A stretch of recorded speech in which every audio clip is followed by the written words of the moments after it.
Hey, it's Philip with G6 Technology Services. In this video we're going to do a quick little server room update. So we have a second rack in here now, and I've got a couple of these big HP switches in here. These are ProCurve 5412zl modular chassis switches. And I am just now in the process, since these are second-hand, of getting the configuration wiped so that I can get everything set up for how I need to do it here. So this is going to be really helpful in the server room here because we've got a bunch of gigabit ports, we've got this whole bank of SFP ports, and then we have a bunch of 10 gig ports down here, so it kind of has a little bit of everything that we're looking for. I was just about to have to buy something and just happened across this and got a good deal on it, so that worked out really well because we're starting to get a little bit full over here, and I don't want to have all these media converters. And here we can watch all the lights while it boots up. But anyway, yeah, so trying to get rid of the media converters. We have the other little small 8-port HP switch on that shelf by the firewall. Want to get rid of that. Just have that in there because the core switch now, that Cisco SG200, does not have PoE, so I was not able to use that for like the phone in here and the access point and the camera that are connected directly to this closet. So this little HP switch is going away, these media converters are going away, the firewall and the Cisco switch are going to get moved over to the top of this rack, and this patch panel I think I'm going to move over to this rack. And then I've got a couple of other 24-port gigabit switches I'm going to move over here and use those for kind of management network, anything that I can get away with a gigabit for. And then this switch has these 10 gig ports, so we'll just run lines directly from here over to basically all of these servers are going to end up with 10 gig, just so we can have that extra speed. So anyway, I'm just now trying to get this configuration cleared off of here, and I've tried a couple of times now and it's not clearing. I don't know why, so I'm gonna have to look into it. I also had to make this serial cable because I didn't have one. All I have is this little RJ45 to USB adapter, and that's what I used to program or configure this HP switch. So anyway, I found a serial cable finally, and I had to end up cutting the end off of it and putting this keystone on there so I could plug in this other adapter, but it works. Not the most graceful, but gets the job done, I guess.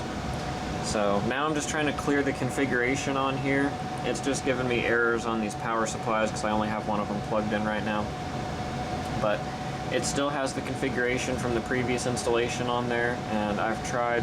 The website says hold down reset and clear until test starts blinking, and I did that, and it said it was resetting and it didn't. And then I went in the menu and deleted the config file, and it said device will delete config and reboot, and it doesn't look like it did. So I'm not sure what's going on with it, so I'm gonna have to do a little bit more research. But it's not even detecting all the modules because I moved some of them around. So we're up through J now, and it's only detecting up through F. So anyway, I'll figure out what's going on with it and let you know. Alright, I think I figured it out. There's a command that you can type in that is erase startup-config, and I did not do that before, so I don't know exactly what the difference is between what it's calling a factory reset by holding in the reset and clear button, because it did what it said it was supposed to. Visually, the test button started flashing and it rebooted, but then it doesn't look like anything happened. So I don't know if that's just to get rid of users and it leaves all the other configuration. But we'll see if this actually solves the problem and see if those other modules show up or what happens. But got rid of that initial startup config. So it is rebooting right now. We're still in the middle of that process. We got all our lights. We'll wait for the modules. No, it's still just cycling through A, B, C, D, E, F, and is self-testing those and is completely ignoring G through J. So I don't know. I'm gonna see if I can get into the web config. Maybe there's just something that I'm missing in the command line. I don't know, because I do remember about this switch. There are some things that you can do in, I forget which way around it is, some things you can do in the web interface that you can't do in the command line, or vice versa.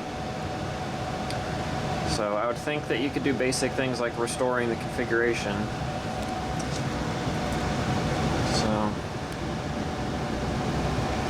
let's see. Nope, it still has the old name, so it didn't do it. So I don't know. I'll try something else.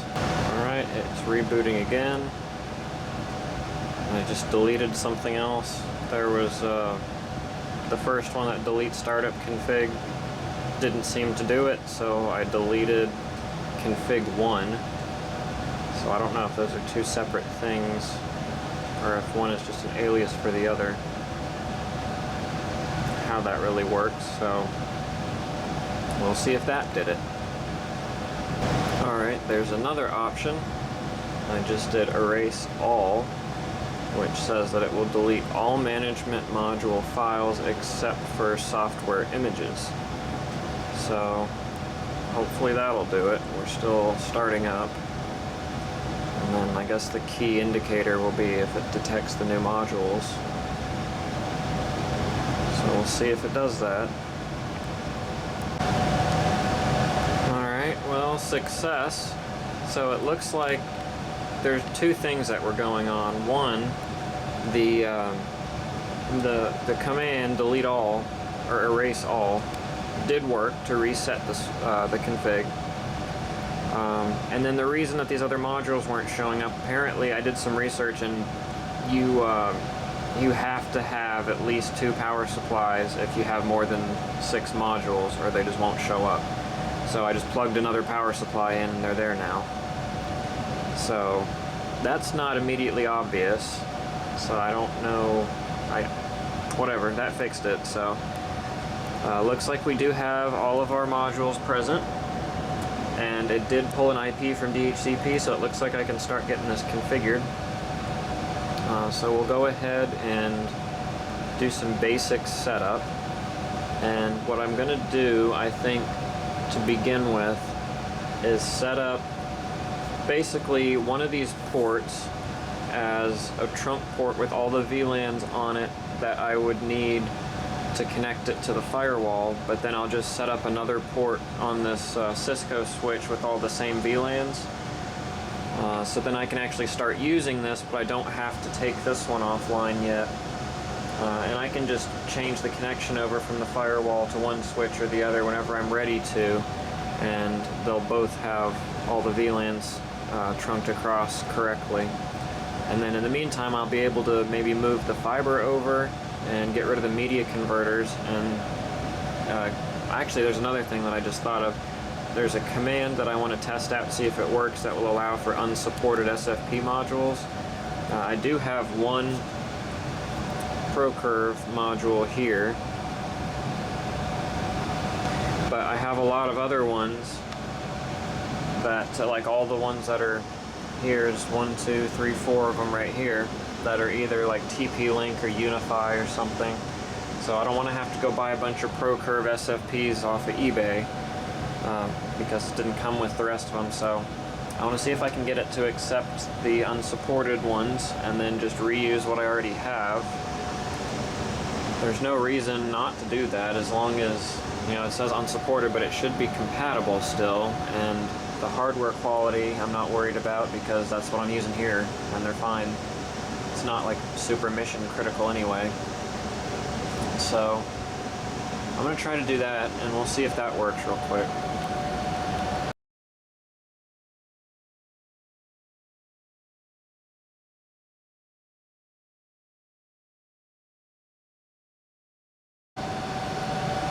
Alright, so just as a troubleshooting step, I took out the RAM from the management module of this switch and installed it in the management module for this switch, and now everything works. So yeah, I guess just somehow this RAM module went bad.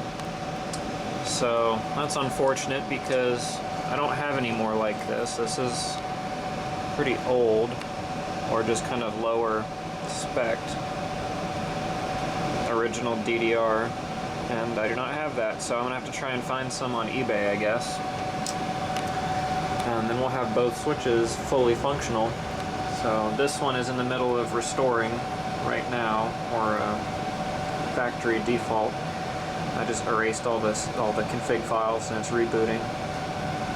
So it's just doing that. So we'll come back in a minute, and I guess I'll just get this configured with the RAM from the other module, and then once we're done, I'll switch the RAM back over, and then I can start populating this, and I got it configured already. One unfortunate piece of news, I don't know if I said, since it's been a few days since I recorded last, but I looked online to find that command that you're supposed to be able to issue to get it to accept unsupported SFP modules, and apparently this model of switch does not have that hidden command available. So you do have to use the OEM modules.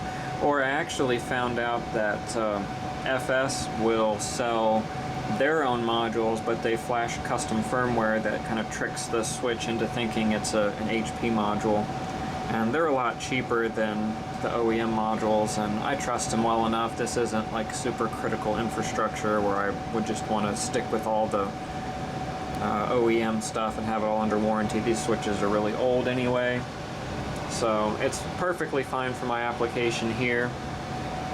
So I'm probably just going to order a few of those FS modules, and then after I get the new RAM for that one and all of the FS modules, there we can watch all the lights, then we'll go ahead and start actually being able to move things over and get rid of the old infrastructure on the other side. I've also found in the box of accessories this serial to RJ45, the DB9 to RJ45 adapter, but unfortunately it does not work with this serial to USB adapter that I have, so I still have to use my homemade one. What happened with this, I pinned it out according to an article I found online that said how these are supposed to be done, and it didn't work, so I reversed it and then it worked. So probably the same thing is happening here where it's reversed. I need to use a crossover serial cable with it to get it to work, but I'm not too bothered. I've got this other one that works fine, so we'll just go with that. Let's see, is this, yeah, this is booted back up and connected, so should be able to get this one configured now. So I'll go ahead and do that, and then I guess the next update will be when I've got some new parts in. Alright, well, it has been a few weeks since I recorded last, and I don't remember what I was talking about, but we have some new goodies that showed up. So we've got a memory module for our management card, so we're going to try and switch that out and see if we can get this switch to boot up. We've got a jumper cable, so we can attach the two switches to each other with the 10 gig link. And we have our SFPs that have the flashed firmware that make it look like it's a genuine HP Enterprise ProCurve part.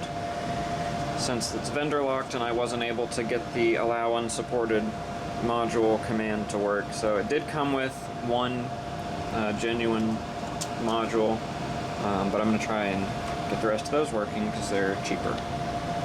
So I guess the first thing, let's try to get the memory changed out in our management module, which should be pretty easy because it's just going to be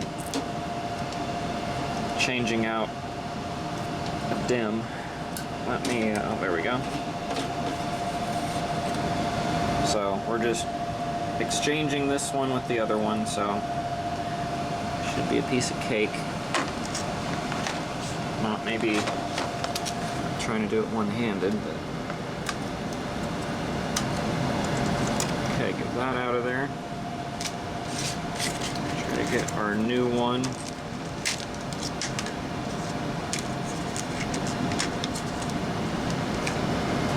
Okay.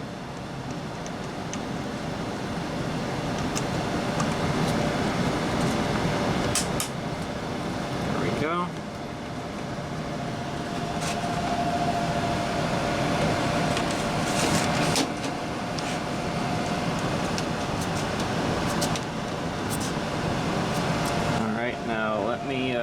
Get these power cables plugged in because this other one is using the ones I had before and I don't want to turn it off. So just a second. So it's powered on and we're waiting for it to finish booting up all the way, which it does look like it's, well, I don't remember actually what the steps are, but I think it's getting farther along now. We're just hoping that this dim light doesn't start flashing. It will actually complete startup. Let me get the terminal connected as well because I want to verify that our fiber port down here, the 10 gig, is configured with the VLANs that it needs to have so it can communicate with the other switch.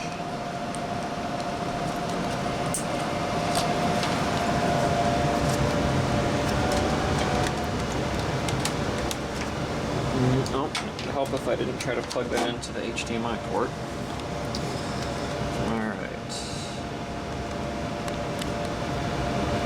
see.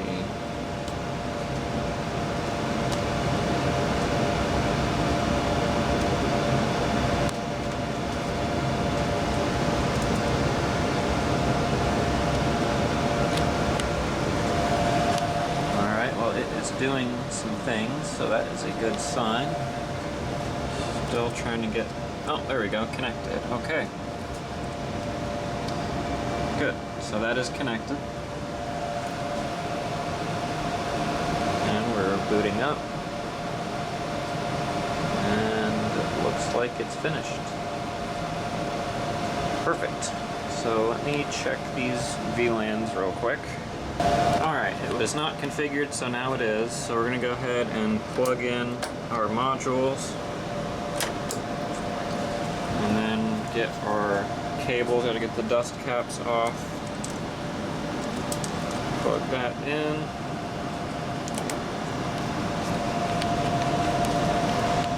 Get the dust caps off the other end. Get that plugged in.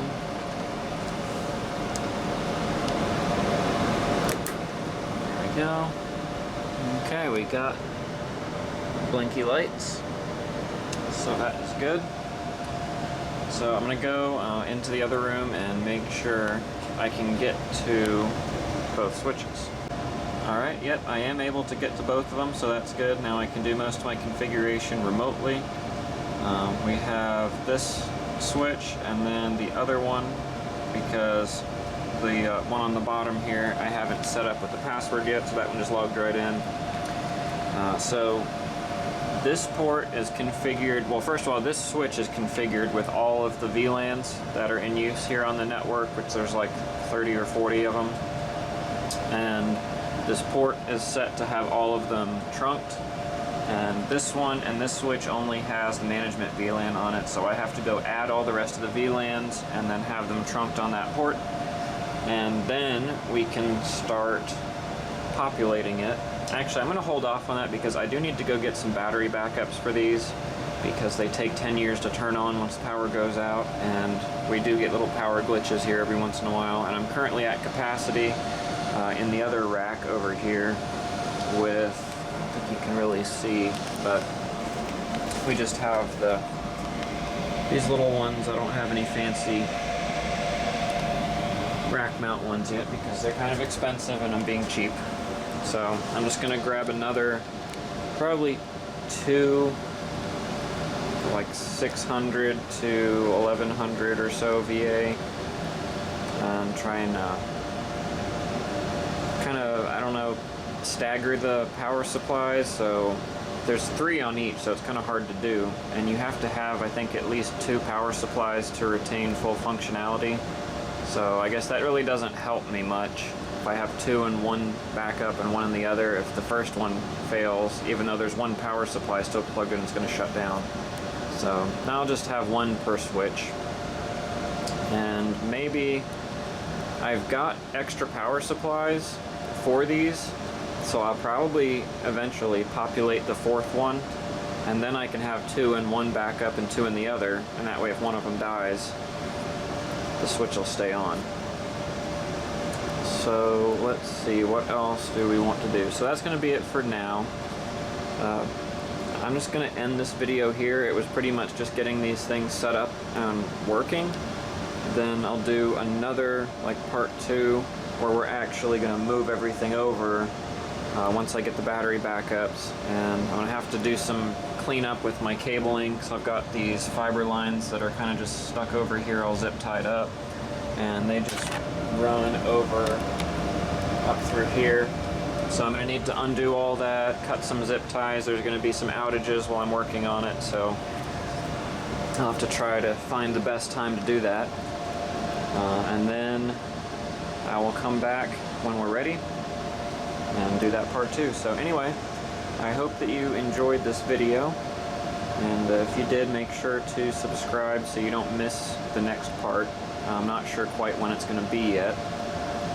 So if you subscribe and turn on your notifications, then whenever I post it, you'll be notified and you can watch it if you're interested. So anyway, thanks for watching. Have a great day.